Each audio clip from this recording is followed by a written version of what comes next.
पहले मुगलों ने लूटा, फिर अंग्रेजों ने तबाह किया, और जो कुछ बचा रह गया था अंग्रेजों के बाद कांग्रेस ने और समाजवादी पार्टी ने देश के सामने और प्रदेश के सामने पहचान का संकट खड़ा कर दिया था। पहले मुगलों ने लूटा, फिर अंग्रेजों ने तबाह किया, जो बचा था तो कांग्रेस सपा ने खत्म कर दिया। उत्तर प्रदेश के मुख्यमंत्री योगी आदित्यनाथ ने एक बार फिर विपक्षी पार्टियों पर जोरदार हमला बोला है और इसके साथ ही डबल इंजन सरकार की नीतियों को विकास का असली कारण बताया। पहले मुगलों ने लूटा, फिर अंग्रेजों ने तबाह किया, और जो कुछ बचा रह गया था वह मुगलों और अंग्रेजों के बाद कांग्रेस ने और समाजवादी पार्टी ने तबाही का नया मंजर पैदा करके देश के सामने और प्रदेश के सामने पहचान का संकट खड़ा कर दिया था। सीएम योगी आदित्यनाथ के इस बयान ने राजनीतिक गलियारों में हलचल मचा दी है। उन्होंने आरोप लगाया है कि कांग्रेस और सपा ने अपने परिवार और सत्ता के लिए देश की जनता को नजरअंदाज किया, जिससे कि आम आदमी, व्यापारी और बेटियां असुरक्षित रह गए। सीएम योगी आदित्यनाथ ने कहा कि इन पार्टियों की नीतियों ने उत्तर प्रदेश को आर्थिक और सामाजिक दोनों ही तरह से भारी नुकसान पहुंचाया है। उनका कहना था कि यही कारण है कि प्रदेश में एक पहचान का संकट पैदा हो गया था, लेकिन अब बदलाव की हवा है। मुख्यमंत्री योगी आदित्यनाथ ने साफ किया है कि आज उत्तर प्रदेश डबल इंजन सरकार की साफ नीयत, स्पष्ट नीति और अपराधियों के प्रति जीरो टॉलरेंस की वजह से विकास की नई ऊंचाइयों पर पहुंच चुका है। उन्होंने कहा है कि प्रधानमंत्री नरेंद्र मोदी के नेतृत्व में प्रदेश को एक नई पहचान मिली है, जो आने वाले समय में और मजबूती से चमकेगी। सीएम योगी आदित्यनाथ के इस बयान से न केवल राजनीतिक गलियारों में हड़कंप मचा दिया है, बल्कि ये प्रदेश की सियासत में बदलाव का संकेत भी माना जा रहा है।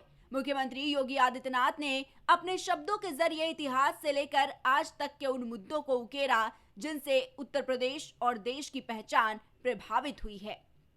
सीएम योगी आदित्यनाथ ने देश की अर्थव्यवस्था पर भी तमाम सवाल उठाए हैं और विपक्षी पार्टियों को जमकर घेरा।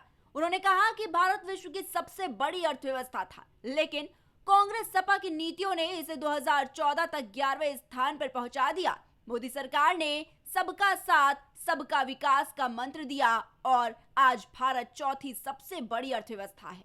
अगले 2 साल में भारत दुनिया की तीसरी सबसे बड़ी अर्थव्यवस्था बनेगा। योगी आदित्यनाथ ने बताया है कि 2017 में यूपी 7वें नंबर की अर्थव्यवस्था था, आज ये देश की दूसरी सबसे बड़ी अर्थव्यवस्था है। याद करिए 1960 तक जो देश दुनिया की छठी अर्थव्यवस्था रही हो, वह देश 2014 तक आते आते आगे बढ़ने की बजाय दुनिया के अंदर हमारा स्थान अब 6 से 11वें स्थान पर आ गया। 11वें में प्रधानमंत्री मोदी जी के समय 11वें स्थान की अर्थव्यवस्था होने के बाद जब मोदी जी ने प्रयास प्रारंभ किया, विकास के माध्यम से एक मंत्र देशवासियों को दिया कि विकास सबका होगा, साथ सबका लेंगे, बिना भेदभाव के हर एक जगह का विकास करेंगे। परिणाम आया, आज भारत दुनिया की चौथी बड़ी अर्थव्यवस्था बन गई है। मुख्यमंत्री योगी आदित्यनाथ ने स्पष्ट किया कि कांग्रेस और सपा ने अपनी राजनीतिक सत्ता और परिवारवाद को ही अपना लक्ष्य बनाया, जबकि आम जनता, व्यापारी, महिलाएं और बेटियां सुरक्षा और विकास से वंचित रही।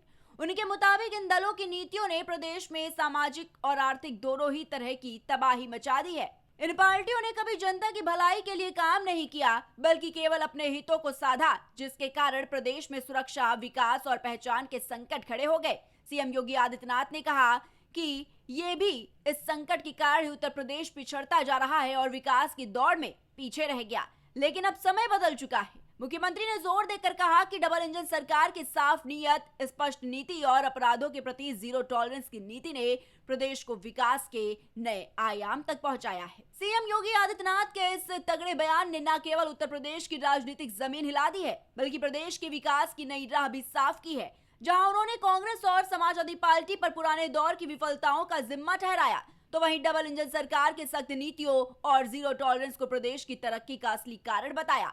अब सवाल यह है कि जनता इस बदलाव को किस तरह स्वीकारती है और क्या ये राजनीतिक बयानबाजी प्रदेश के विकास को स्थायी रूप दे पाएगी।